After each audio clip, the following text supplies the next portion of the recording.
हाजरा के उन्वान पर जलसों को मुनक्कद कर मौजूदा हुकूमत की नाकामियों को और उनके इस्तेहसाल को अवाम के सामने और बिलखुसूस हिंदुस्तान के मुसलमानों के सामने रखने का मकसद यही है कि मुसलमान मौजूदा हालात को देखते हुए आने वाले कल की तैयारी करे या फिर इस राह अमल को बनाए। हिंदुस्तान के जिस दौर से हम लोग गुजर रहे हैं, आज कौन इससे वाकिफ नहीं है। आज हर तरफ हाहाकार मचा हुआ है। हर नया दिन किसी न किसी बदउनवानी को जाहिर कर रहा है। हर नया दिन करप्शन में मुलव्विस लोगों को बयां कर रहा है। हर नया दिन इस मुल्क में ईडी तमाशा करती है, तो कभी सीबीआई तमाशा कर रही है, तो कभी एटीएस और एनआई की तरफ से आज न्यूज चैनलों पे देखने को मिलता है। ये हिंदुस्तान की बदकिस्मती है कि हिंदुस्तान में मोदी हुकूमत के आने के बाद से लेकर आज तक जिस तरीके का नंगानाच इस मुल्क में हो रहा है, इससे पहले कभी इसकी नजीर नहीं मिलेगी।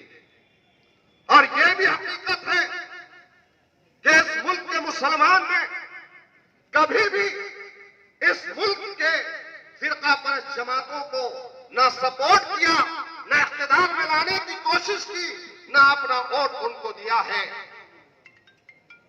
तो फिर क्या वजह है कि आज पूरे मुल्क में हर एक सियासी जमात सिर्फ और सिर्फ आपकी अपनी जमात मजलिस इत्तेहाद मुस्लिमीन को छोड़कर हर सियासी जमात का कोई ना कोई लीडर ईडी की चपेट में है, बदउनवानियों की चपेट में है, करप्शन की चपेट में है। कई ऐसे वाकयात आपको देखने को मिलेंगे। हिंदुस्तान की कोई रियासत इससे छूटी हुई नहीं है, तो इसकी वजह क्या है? हिंदुस्तान में आज सबसे बड़ी जमात कहलाने वाली कांग्रेस पार्टी ने इस मुल्क में सबसे ज्यादा इख्तिदार किया। मुल्क का आजाद होता है, मुल्क का आजाद होने के बाद में सबसे ज्यादा कौन इख्तिदार में था? चाहे मरकज की बात कर लो या फिर कई रियासतें हैं, एक आध रियासत छोड़कर हर जगह हर 5 साल के बाद कोई सियासी जमात सेंट्रल में हो या स्टेट में हो चुनकर आती थी, तो वो कांग्रेस पार्टी थी। और उसके साथ में रीजनल पार्टीज को जोड़कर हुकूमतें बनाते थे। फिर क्या वजह है कि हिंदुस्तान की आजादी के बाद से लेकर आज तक और अभी तक जिस जमात ने मुसलमानों का वोट दिया, फिर मुसलमानों की यह सूरत हाल क्यों है? मुसलमानों यहां पर जो जम्मे गफीर जो नजर आ रहा है, क्या कभी इसमें से या किसी ने या इस मुल्क के मुसलमानों ने कभी भी बीजेपी या शिवसेना जैसी फिरका परस्त जमात का साथ नहीं दिया? हमें हर हमेशा यह चाहा कि इस मुल्क की बका और इसकी सालियत के लिए, सेकुलरिज्म को मजबूत करने के लिए, सलामती को मजबूत करने के लिए, गंगा जमुना तहजीब को बाकी रखने के लिए मुसलमानों ने हर वक्त पेश रहकर आगे बढ़कर अगर साथ दिया तो रीजनल पार्टीज का साथ दिया जो सेकुलर कहलाती थी, तो कभी नाम निहाज सेकुलर जमात कांग्रेस पार्टी का हमने साथ दिया। आज क्या वजह है कि आज एक एक रियासत से कांग्रेस पार्टी का सफाया होते जा रहा है? जकिया जाफरी का आज ही के दिन जब न्यूज चैनलों पे हम लोग देखते हैं तो न्यूज पर आता है कि जकिया जाफरी जो कई सालों से 2002 के बाद से लेकर आज तक लड़ रही थी, आज का फैसला कोर्ट की जानिब से आता। जो लोग हक़ाइक़ के लिए आगे बढ़ रहे हैं उनको भी जेलों में डाला जा रहा है। आज हालात और वक्त की जरूरत है कि हम अपनी जमात का साथ देते हुए आपसी इख्तिलाफात को बालाए ताक रखकर मजलिस इत्तेहाद और मुस्लिमीन को यहां पर ताकतवर बनाए। कौन है मेरे भाई? हिंदुस्तान के किसी गोशे में किसी से भी अगर पूछा जाए कि मुसलमानों पर हो रहे जुल्म को कौन बयान करता है या मुसलमानों के ऊपर हो रही तबाही और बर्बादी को के लिए कौन आवाज उठाता है? आज यकीन जानो, अगर इस मुल्क में मजलिस इत्तेहाद और मुस्लिमीन नहीं होती या अलहाज बैरिस्टर अवैसी साहब ऐवान पार्लियामेंट में ना होते, तो बताओ मुसलमानों, हम पर बनने वाले कानून जो हमारे खिलाफ में है, हिंदुस्तान के मुसलमानों के खिलाफ में है या दलित और ओबीसी के खिलाफ में है, कौन तुम्हारे सामने रखता? आज मजलिस को बुरा भला कहने वालों, तुम लोग भी इस बात पर हायल हो कि हाँ, हिंदुस्तान के मुसलमान या हिंदुस्तान की अक़लियतों की आवाज अगर कोई करता है तो बैरिस्टर अवैसी साहब। क्यों? आज मजलिस इत्तेहाद मुस्लिमीन के हालात हाज़िरा के जलसे से खिताब करते हुए मुझसे पहले बेशतर मुक़र्ररीन ने आपके सामने मजलिस इत्तेहाद मुस्लिमीन की तमाम कारकर्दगियों को रखा। मिर्जा अमजद बेग साहब हो, साबिर चाउस साहब हो, हर एक ने आपको अपने बयानों के जरिए आने वाले वक्त यानी कि आने वाली नगर पालिका के इलेक्शन की तैयारी के लिए आपको तैयार करने की बात कही। मेरे भाई, ये जो जलसे होते हैं, इन जलसों में तो आप मजलिस के आते हो, खींचे चले जाते हो, लेकिन याद रखो, हम पर बनने वाले कानून या हमारे खिलाफ में बनने वाले कानून इन चौराहों पर, इन जलसेगाह में नहीं बनते, बल्कि ऐवानों में बनते। ऐवानों में अपने नुमाइंदों को भेजना होगा, ऐवानों में अपनी आवाज को पहुंचाना होगा।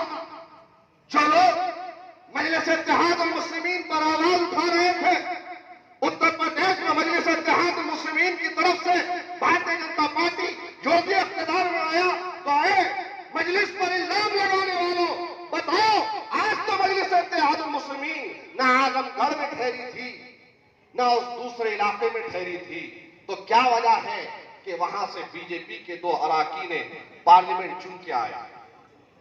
नहीं ठहरे। लेकिन जो भी होता है, कोई भी होता है, एक इदारे की जमात की तरफ से ऐसा हुआ, मजलिस की तरफ से वैसा हुआ। अरे मजलिस है तो कम से कम अवाम बेदार है। मुसलमानों को मालूम हो रहा है कि कौन सा कानून बन रहा था जो तुम्हारे खिलाफ में था। तो ऐवान पार्लियामेंट के अंदर असदुद्दीन अवैसी साहब ने तुम पर बनने वाला वो काला कानून जो एनआरसी और सीए के नाम पे बन रहा था, उसको फाड़कर उस बिल की धज्जियां उड़ाकर ऐवान पार्लियामेंट के अंदर हिंदुस्तान के मुसलमानों को बताया कि मुसलमानों, ये कानून तुम्हारे खिलाफ में बन रहा है कि हुकूमत ये सोच रही है और हुकूमत की ये तैयारी है कि हिंदुस्तान के मुसलमानों को डिटेंशन कैंपों के हवाले किस तरीके से कर दिया जाए। ये तैयारी है। पर्दा हिजाब के बारे में कौन आवाज उठाता? बतलाओ, अखलाक हो के पहलू खान हो कि रगबर हो कि इकबाल अंसारी हो, या हालिया दिनों में फसादात के नाम पर जो मुसलमानों को कत्ल किया गया या शहीद किया गया, उनके बारे में आवाज किसने उठाई? ये कांग्रेस के लोग बड़ी बड़ी बातें करते हैं। जलसा नूरुद्दीन साहब रखना चाह रहे थे यहां पर, तो बड़ा तंग किया गया। लेकिन कांग्रेस के लोग कहां रहते हैं? कांग्रेस के लोग मुसलमानों पे जुल्म होता है तो मौजूद नहीं रहते, मुसलमानों पे अत्याचार होता है तो मौजूद नहीं रहते, शान रिसालत में गुस्ताखी होती है तो मौजूद नहीं रहते, रसूलुल्लाह सल्लल्लाहु अलैहि वसल्लम की शान में गुस्ताखी हुई, बनाया गया कार्टून, मजलिस वहां पर पहले पहुंचती है, कांग्रेस के लोग मौजूद नहीं होते। कहां होते हैं? कहां होते हैं कांग्रेस के लोग?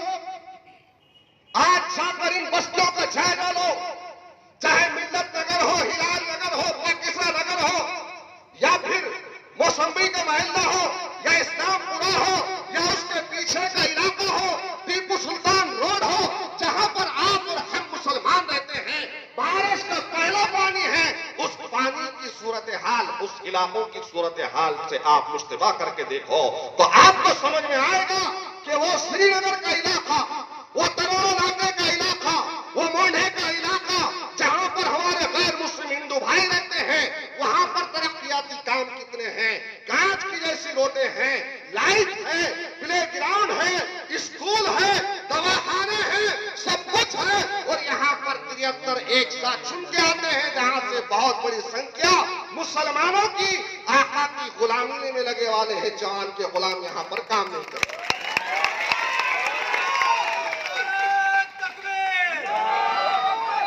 कौन रोकता है मेरे भाई? व्हाट्सएप पे मुझे किसी ने मैसेज डाला कि एक रोड बन रही है, जाओ अमजद साहब, एक रोड बन रही है और वो रोड में कचरा साथ में लेकर, गिट्टी नहीं है, रेती मिक्स कर कर वहां पर रोड बनाई जा रही है। अपने शहर की बात कर रहा हूं, दूसरी जगह की नहीं। टीपू सुल्तान रोड कब बनी थी आप लोगों को मालूम है ना? आज जाकर देखो, ये पीछे का इलाका, वहां पर देखो, बस्तियों की हालत देखो। अरे और तो और, माह रमजान मुकद्दस महीना मुसलमानों का होता है, जिसमें लोग तरावी से लेकर रात पर इबादत करता है, तहज्जुद की इबादत करता है, और उसके बाद फजर में सहर भी करता है। तो फजर में लाइट चली जाए, गई या नहीं गई? गई या नहीं गई? रात भर रमजान में लाइट नहीं, पानी 4-4 दिन में एक मर्तबा पानी आ रहा। मैं बड़ी जिम्मेदारी से कहूंगा कि आप लोग कॉरपोरेशन का बिल जो पानी का आता है, साल का मत भरिए, 6 महीने का भरिए। कितने दिनों में आ रहा आपके पास? रेगुलर पानी आ रहा या नहीं आ रहा? पानी का नाकिस इंतजाम है यहाँ की कॉरपोरेशन बल्दिया में, और सिर्फ आप सोच रहे होंगे कि आपके पास ही है। अगर शहर नए शहर में चला जाए तो 2 वक्त का पानी है, लाइट है, कभी लोड शेडिंग नहीं है, कुछ नहीं है। और यहां पर क्यों है? कभी सोचा? अगर लाइट का मसला है तो क्यों है, पानी का मसला है तो क्यों है, लोड शेडिंग का मसला है तो क्यों है, बार बार डीपू उड़ रहा है, क्यों उड़ रहा है? रास्ते बराबर नहीं है, बस्तियों के सामने, घरों के सामने अगर बारिश होती है तो ड्रेनेज का पानी आता है, तो क्यों आता है? तुम्हारे आने वाली नस्लों के लिए आज स्कूल का इंतजाम तुम्हारे अपने इलाकों में नहीं है तो क्यों नहीं है? आज दवाखाने तुम्हारे अपने इलाकों में नहीं है तो क्यों नहीं है? इसलिए नहीं है कि वो लोग तुमसे वोट लेते हैं, वोट लेकर जाकर अपने आका की गुलामी, चौहान की गुलामी करते हैं। वो तुम्हारे नुमाइंदे नहीं है, और उन्हें पता है कि कब क्या करना है। आज मेरे प्यारे मुसलमानों, मजलिस इत्तेहाद और मुस्लिमीन के आने के बाद बड़े खाइफ हैं लोग, घबरा रहे हैं। क्यों घबरा रहे हैं? वो इसलिए घबरा रहे हैं कि 2012 में आप ही ने मजलिस इत्तेहाद और मुस्लिमीन का साथ दिया। आपकी दुआ से, आपके एतमाद से, आपकी उम्मीदों से मजलिस इत्तेहाद उल मुस्लिमीन के साथ में जो आपका इत्तेहाद था, जो आपकी मोहब्बतें थी, तो 2012 में हमारे 11 अरकान बल्दिया चुन के आए थे। तो अल्हम्दुलिल्लाह मजलिस इत्तेहाद उल मुस्लिमीन ने सबसे पहला काम किया था। तो 2012 की पहली और फर्स्ट जनरल बॉडी मीटिंग के अंदर प्रस्ताव को पास किया था। जो 30 बरस से 40 बरस से जो हैदराबाद के इलाके में पूरे नांदेड़ का कचरा जो डाला जाता था, उसको मजलिस इत्तेहाद उल मुस्लिमीन ने खत्म करने का काम किया। उनको मालूम है कि मजलिस जिस वक्त आई थी, घरकुल के काम हुए, सड़कों के काम हुए, लाइट का काम हुआ, सब कुछ हुआ। तो अगर फिर से मजलिस को लाएंगे तो ये अवामी नुमाइंदे अवाम के दिलों पे छा जाएंगे। आप खुद बताइए, आप खुद सोचिए, आप नहीं चाहते कि आपके अपने इलाकों के अंदर भी स्ट्रीट लाइट हो? क्या आप नहीं चाहते कि अच्छे रास्ते आपको मयस्सर हो? क्या आप नहीं चाहते कि अच्छे तालीमी इदारे रहें? एक भी आपको सुनकर ताज्जुब होगा कि नांदेड़ कॉरपोरेशन की जानिब से नांदेड़ में एक भी जूनियर कॉलेज नहीं है। गिने चुने नाकिस किस्म के 10वीं तक सिर्फ स्कूल है, 7वीं तक स्कूल है, जहां पर सही इंतजामात भी नहीं है। कॉलेज तो नहीं है लेकिन स्कूल भी बराबर नहीं है। यहां के अपने शहर की बात कर रहा हूं। अब आएंगे आपके सामने इलेक्शन आ रहा, तो धामों पे पार्टियां भी हो रहे, खेतों में पकवान भी बनाया जा रहा, फिर आपको बुलाया जाएगा, आओ आओ आओ बोलते, फिर आपको बुलाएंगे, फिर कहेंगे तो आप कहना कि कांग्रेस वालों ठीक है, तुम और डालने की बात कर रहे हैं ना, और तुमको डालेंगे, लेकिन नुपुर शर्मा ने रसूलुल्लाह सल्लल्लाहु अलैहि वसल्लम की शान रिसालत में गुस्ताखी की थी, तो तुम कहां थे? कहां थे? इनका पप्पू राहुल अंदर हुआ तो सड़कों पे निकल गए, और यहां का एक लीडर तो रास्ते पे बैठ गया पानी मार के। अभी जो जिसको अपना वार्ड नहीं मिल रहा है उसकी बात कर रहा हूं, समझ रहे ना? अभी वार्ड ही नहीं मिल रहा, हमें परेशान है, कौन से वार्ड से लड़ो? वो भी गुलामी में ऐसा मस्त है, गुलामी में इतना मस्त है, इतने मस्त है कांग्रेस वाले, कौन किससे ज्यादा शफकत लेता है, कौन आगे बढ़ता है, मैं सबसे ज्यादा साथ का गुलाम कहलाऊं, बढ़ रहे हैं आगे। अरे गुलाम बनना है तो रसूलुल्लाह का गुलाम बनो, गुलाम बनना है तो आका का गुलाम बनो, गुलाम बनना है तो ये रसूलुल्लाह सल्लल्लाहु अलैहि वसल्लम की प्यारी उम्मत की खिदमत करते हुए ताजदार मदीना, वो काली कमली वाले, वो सब्ज़ गुम्मत के वकील अहमद मुस्तफा मोहम्मद मुस्तफा सल्लल्लाहु अलैहि वसल्लम की गुलामी को।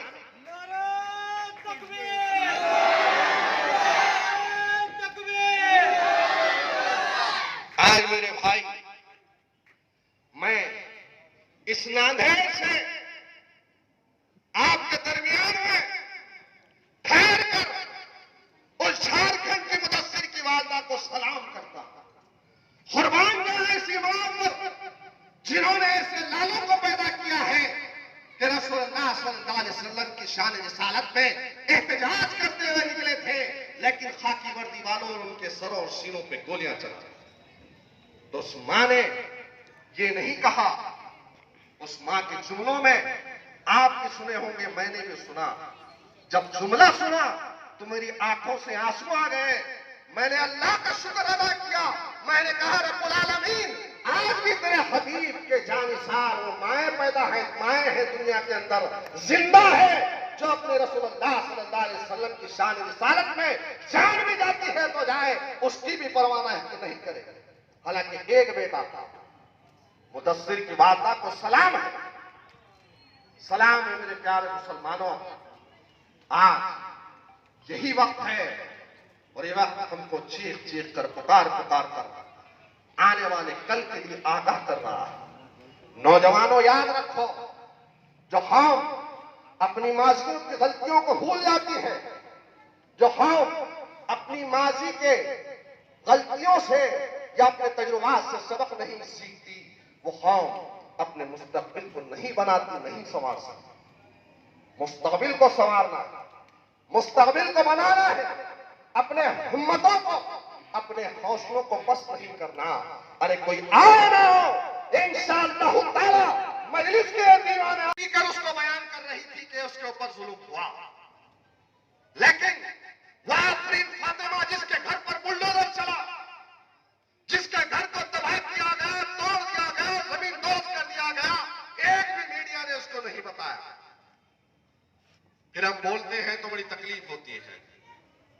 अरे आज नुपुर शर्मा के खिलाफ में किसी ने आवाज उठाई, सबसे पहले यह फारलस अगर कराई तो मजलिस इत्तेहादुल मुस्लिमीन ने कराई थी। वो बच्ची, वो आफरीन फातिमा जो बनारस की रहने वाली वो बच्ची है, जो जेएनयू की स्टूडेंट है, उसने अपने ट्वीट में लिखा कि अगर हिंदुस्तान में असदुद्दीन अवैसी साहब ना होते तो पता नहीं इन जालिम ताकतों के खिलाफ में, फिरका परस्तों के खिलाफ में कौन होगा। हकीकत है मेरे भाई, आज आप खुद सोचिए, क्या कभी कांग्रेस के लोगों को आपके खिलाफ में होने वाली तबाही और बर्बादी का जिक्र करते हुए देखा? क्या कभी राष्ट्रवादी के गुलामों को आपके खिलाफ में बोलते हुए देखा? नहीं देखा, क्योंकि तौफीक ही नहीं है, तौफीक ही नहीं है मेरे भाई। इसीलिए कह रहा हूं कि आज उठने का वक्त है। आज अपने इत्तेहाद को, घर में बीमार था, सलाइन लगा हुआ था, बबलू और सऊद दोनों मुझे तीमारदारी के लिए देखने के लिए आए थे। अत्तर साहब का फोन आया कि मोइन साहब आज शिवाजी नगर के अंदर अल्लाह के रसूल की शान में गुस्ताखी हुई, और जब हमारे बच्चे समझाने के लिए गए तो उन्हीं पर उस फिरका परस्त ने हमला किया। आपको आना है। वहां पर 2-4 हजार का मजमा था शिवाजी नगर पुलिस स्टेशन के पास में। मैं गया, नुमाइंदगी की, लेकिन लानत भेजता हूं कांग्रेस के उन जरखरीद गुलामों पर। क्या इशारा कर रहे थे, क्या समझा रहे थे, मुझे बोल रहे थे। जब मैं एडिशनल एसपी, डीवाईएसपी, पीआई सबकी मौजूदगी में मैंने कहा कि केस करना हो, उसका बाप, उसका वालिद हाथ जोड़ के कह रहा है कि मुझसे कि हमारे बच्चे से जो नादानी हो गई है, गलती हो गई है, उसे माफ कर दीजिए। मैंने कहा कि ये मेरे बस का काम नहीं। अगर तू मुझे कुछ कर लेता या मारता तेरा लड़का तो शायद मैं उसे माफ करता, लेकिन रसूलुल्लाह की शान में गुस्ताखी हुई है। और ये कांग्रेस के जरखरीद गुलाम जितने तमाम के तमाम ये बड़े नेता हैं, सब आए थे, सब थे, सबकी मौजूदगी में हर एक मेरी तरफ इशारा कर रहा कि जाओ मोइन को समझाओ, जाओ मोइन को समझाओ, हम केस नहीं करने देंगे। मैंने कहा कि आप एडिशनल साहब केस लेते हैं तो ठीक है, वरना मैं और मेरे साथ यहां पर सब बैठ जाएंगे अत्थरीस के गवाह। अल्हम्दुलिल्लाह गुनाह हमने दाखिल किया, गुनाह दाखिल किया, एफआईआर किया, वहां से उठे। हम पीछे नहीं हटते मेरे भाई। ये अफवान की ताकत, की मुसलमानों की ताकत हमारे पीछे है, तभी तो हम लीडर कहलाते हैं या आपके खिदमतगार कहलाते हैं। अगर हम भी अगर कौम और मिल्लत को धोखा देंगे तो बताओ ये कांग्रेसियों में, राष्ट्रवादी के गुलामों में और हम में क्या फर्क रहेगा।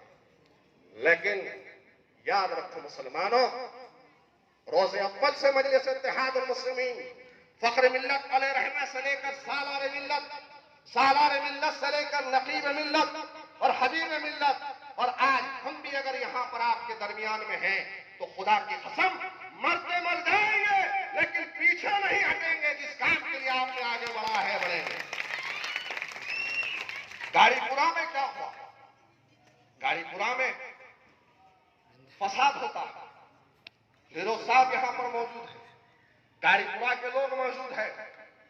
फसाद हुआ, फोन आया, एक शख्स को मारा गया।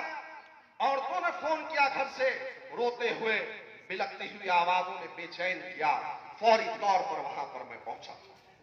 पहुंचकर हॉस्पिटल तक उनको पहुंचाने के बाद में जब देखा पत्थरबाजी हो रही है, इधर से भी पत्थर आ रहे हैं और सिर्फ रोका मुसलमानों को जा रहा है, तो ठहर कर कहा कि सामने वाले कौन?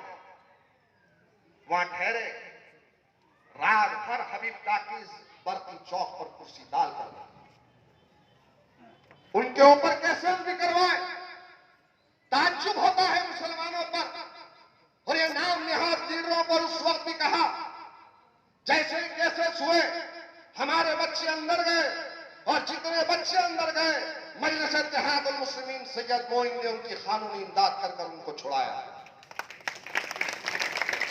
सीरियस ऑफेंस दाखिल किए गए थे, और जब उनको हिरासत करने की बारी आई तो ये कौम के दलाल पुलिस स्टेशन पहुंचे, और पुलिस स्टेशन पहुंचकर वहां पर कह रहे हैं कि हम कंप्रोमाइज करने वाले हैं, अभी ये बच्चों को मत उठाओ, अभी उनको मत उठाओ, अभी ऐसा मत करो।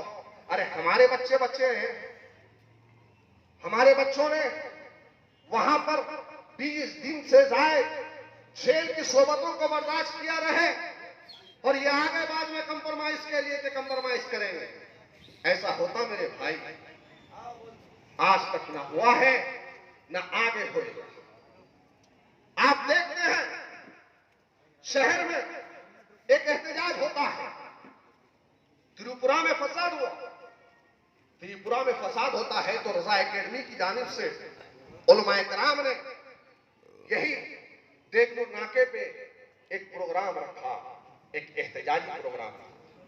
उस एहतजाजी प्रोग्राम में गड़बड़ हुई तो स्टेज की जीनत कौन बना था? कांग्रेस के लोग सफे अव्वल में थे, लेकिन जैसे ही खतराव हुआ बरकत कांग्रेस के पास, काम ये था कि वहां पर जाते उस खतराव को रोकते, जो कि मैं खुद वहां पर जाकर उस चीज को रोका था। ये स्टेज से उतर कर भागे, स्टेज से उतर कर भागे, और नौजवान सुनो, रजा एकेडमी के लोग बहुत परेशान, कई महीनों तक बाहर रहे, फिर जेल भी गए, फिर बाहर भी आए, लेकिन उसके बाद महानगर पालिका, जवान के गुलामों, तुम्हें थोड़ी बहुत भी शर्म नहीं है? महानगर पालिका की तरफ से एक नोटिस भेजा गया रजा एकेडमी वालों को। कितने का? कितना मालूम है आप में से किसी को? हाँ, 1 करोड़ रुपया आपको हरियाणा देना होगा। यहां पर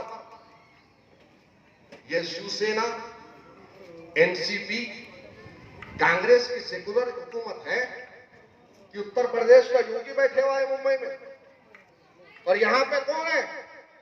जवान के बगैर तो पत्ता भी नहीं हिलता कॉर्पोरेशन का। हलता फिर मुसलमानों को वो लोग जो न उनके पक्के मकान हैं, न पक्के मदरसे हैं, न तनख्वाह उनको बराबर दी जाती है, उनसे कहा जा रहा है कि 1 करोड़ रुपया आपको भरना होगा। ये हाल है मेरे भाई। इसीलिए आप तमाम से हम ये दरख्वास्त करते हैं कि आप मजलिस का हिस्सा बनिए, आप मजलिस इत्तेहादुल मुस्लिमीन का साथ दीजिए, आप मजलिस इत्तेहादुल मुस्लिमीन के मेंबर बनिए। आप रहेंगे साथ में तो मजलिस की ताकत में इजाफा होगा, और इंशाअल्लाह ताला मैं आज स्टेज से कह रहा हूं कि 2012 में आपकी दुआ और आपके इत्तेहाद ने पूरे महाराष्ट्र में एक इनकलाब लाया था, और पूरे महाराष्ट्र नांदेड़ से एक इनकलाब बरपा हुआ था, और उस इनकलाब का नाम मजलिस इत्तेहादुल मुस्लिमीन था, जो महाराष्ट्र की सरजमीन, वो तारीखी सरजमीन नांदेड़ के मुसलमानों ने 2012 में अपनी दुआ और इत्तेहाद का सबूत देते हुए यहां से 11 अराकीन बल्दिया को चुनकर लाया था। इंशाअल्लाह ताला आने वाले कॉर्पोरेशन में 15 से 20 नगर सेवक चुनकर आपकी खिदमत के लिए ऐवान बल्दिया में जाएंगे इंशाअल्लाह। हिंदल वली हजरत ख्वाजा मोइनुद्दीन चिश्ती रहमतुल्लाह अलैह की शान में राजा सिंह ने गुस्ताखी किया था हैदराबाद। यही साबिर चाउस, मिर्जा अमजद बेग साहब, साबिर चाउस ने कंप्लेन दर्ज कराई। दीगर भी लोग आए थे, कंप्लेन दर्ज कराई और कंप्लेन दर्ज कराकर उसके ऊपर एफआईआर करवाई। आप बतलाइए, आप बताएं, क्या मजलिस गलत है? जब मजलिस गलत काम कर रही है, आज कांग्रेस के खीमों के अंदर बहुत दहशत, डर है और ये लोग सोच रहे हैं कि वही 2012 का दौर आ रहा है। आएगा इंशाअल्लाह आएगा, लेकिन हमको अपने सफों में इत्तेहाद रखने की जरूरत है, हमको अपनी ताकत का मुजाहरा करने की जरूरत है, हमको सियासी मैदान में अपने लोगों को बेदार करते हुए अपने अपने इलाकों से अपने नुमाइंदों को चुनकर ऐवान बल्दिया में भेजना। मेरे भाई, आज हालात बड़े नाजुक, बहुत नाजुक हालात। हर नया दिन, हर नया सवेरा हमारे खिलाफ बनता जा रहा है और इसके लिए हमारा अपना इत्तेहाद हो, इसके लिए हमको मुस्लिमा होना जरूरी है। के लिए है नहीं है या नहीं है? और अभी ईदगाह पे क्या चल रहा? याया मियां बार बार बताते हैं उसको ईदगाह पे, देखो ये हो रहा वो हो रहा, लेकिन शर्म नहीं है भाई, शर्म नहीं है। अरे आखिरत में क्या जवाब दो? राहुल गांधी के लिए एहतजाज करने वालों, रसूलुल्लाह सल्लल्लाहु अलैहि वसल्लम की शान रिसालत में गुस्ताखी हुई तो एहतजाज नहीं किया, जब मैदान महशर में खड़ा होंगे तो अल्लाह के सामने क्या जवाब दोगे?